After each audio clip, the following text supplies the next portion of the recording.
আসসালামু আলাইকুম রহমতুল্লাহ।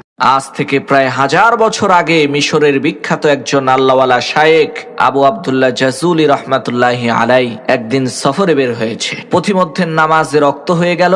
এখন ওযু করার জন্য তো পানির প্রয়োজন। পানি যদি না পাওয়া যায় তাহলে তায়াম্মুম করার বিধান আছে, কিন্তু প্রথমে পানি তো খুঁজতে হবে। তো আবু আব্দুল্লাহ জাজুলি রহমাতুল্লাহি আলাই তিনি পানি খুঁজতে আরম্ভ করলেন।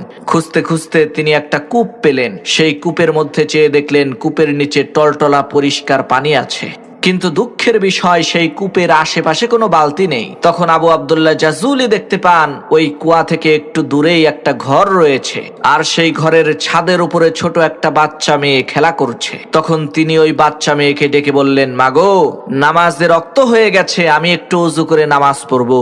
এই কুয়ার আশেপাশে কোনো বালতি দেখতে পাচ্ছি না, তোমাদের ঘরে কি কোনো বালতি আছে নাকি? আমাকে একটু দাও, আমি কুয়া থেকে পানি উঠিয়ে ওযু করব। তখন সেই মেয়ে জিজ্ঞেস করলো, মানা আনতা আইয়ুহাল মুসাফির, হে পথিক, আপনি কে, আপনার পরিচয় কি? তখন তিনি পরিচয় দিয়ে বললেন, আমি হচ্ছি আবু আব্দুল্লাহ জাজুলি। মেয়েটি তখন বলল, হায় আফসোস, আপনি হচ্ছেন আরবের সবচাইতে নামকরা বিখ্যাত শায়েখ। আরবের প্রত্যেকটা মানুষই আপনাকে চেনে।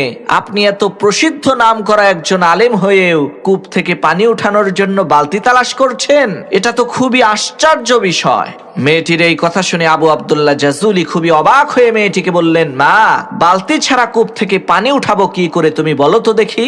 এই কথা শুনে মেয়েটি ওই কূপের মধ্যে থুতু মেরে দিল, আর সাথে সাথে আল্লাহ তাআলার কুদরতে ওই কূপের পানি উতলে উপরের দিকে উঠা শুরু করে দিল।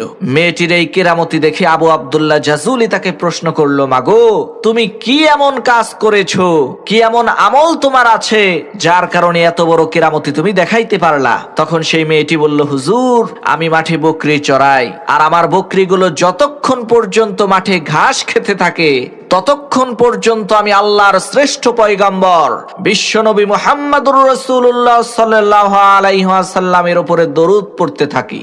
সুবহানাল্লাহ।